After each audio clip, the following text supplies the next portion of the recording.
नमस्कार, आपका स्वागत है रेडियो द्वारका और हमारे कार्यक्रम आयुर्वेद और आप में। इस कार्यक्रम में हमारे साथ बनी रहेंगी doctor Akanksha Sharma. Doctor Akanksha bachelor of Ayurvedic medicine and surgery हैं और उसके साथ साथ BAMS के दौरान उनको गोल्ड मेडल भी दिया गया था। डॉक्टर आकांक्षा, आपका स्वागत है इस कार्यक्रम में।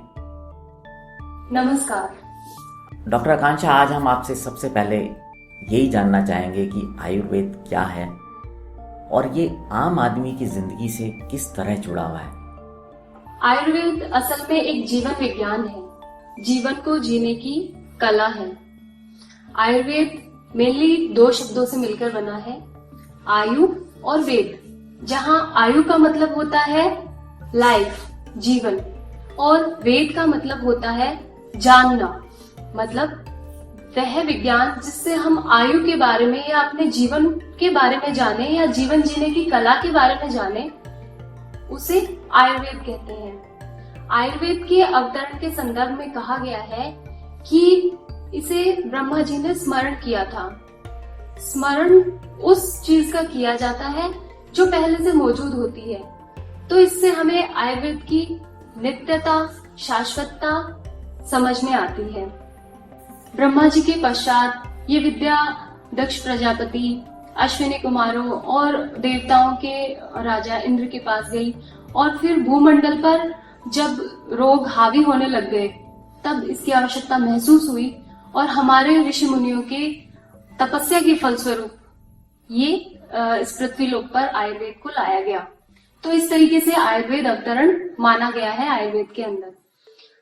आयुर्वेद जो है वो अथर्ववेद से प्रेरित कहा गया है और कुछ आचार्य इसको पंचम वेद के रूप में भी जानते हैं कि इसको 4 वेदों के अलावा 5वें वेद के रूप में आयुर्वेद को माना जाता है। हमारी पद्धति का उद्देश्य है स्वस्थस्य स्वास्थ्य रक्षणम आतुरस्य विकार प्रशमनम, अर्थात स्वस्थ व्यक्ति के स्वास्थ्य की रक्षा करना और आतुर व्यक्ति यानी रोगी के रोग को दूर करना। तो आयुर्वेद का जो उद्देश्य है वो कुछ इस तरह से है। हमारे चारों तरफ आयुर्वेद मौजूद है। वाकई में हम सदियों से आयुर्वेद को अपने जीवन में उतारते हुए आ रहे हैं। बस फर्क सिर्फ इतना है कि हम जहां जहां आयुर्वेद यूज कर रहे हैं हमें एहसास ही नहीं है कि ये हमारे पुराने सिद्धांतों से हम प्रेरित होकर ऐसा कर रहे हैं। उदाहरण के लिए मैं आपको बताऊं, सुबह उठकर सभी में आदत है कि 2 गिलास पानी पीना है, अपनी बाउल हैबिट को मेंटेन करना है, लेकिन क्या हम जानते हैं कि ये हमारे आयुर्वेद में दिनचर्या में वर्णित ऊषा पान का एक हिस्सा है। इसी तरीके से और उदाहरण हम देखें, बहुत सारे सुंदरता के लिए अंजन लगाना, सिर के अंदर तेल लगाना, बहुत सारे काम हम डेली रूटीन में करते आ रहे हैं, लेकिन हम इन चीजों को नहीं जानते हैं, बस कर रहे हैं रूटीन में। लेकिन कभी इन चीजों को जब आयुर्वेद से जोड़कर यदि देखें तो उसका फल हमें दुगुना तिगुना और ना जाने कितना मिलेगा। इसी तरीके से जैसे हम चाय में मसाले यूज करते हैं, दालचीनी हो गया, अदरक हो गया, इलायची हो गया, ये सारे मसाले हमारे आयुर्वेदिक औषधियां हैं। रसोई घर के जितने मसाले हैं, हल्दी, धनिया, जीरा, राई, सभी के सभी आयुर्वेदिक औषधियां हैं।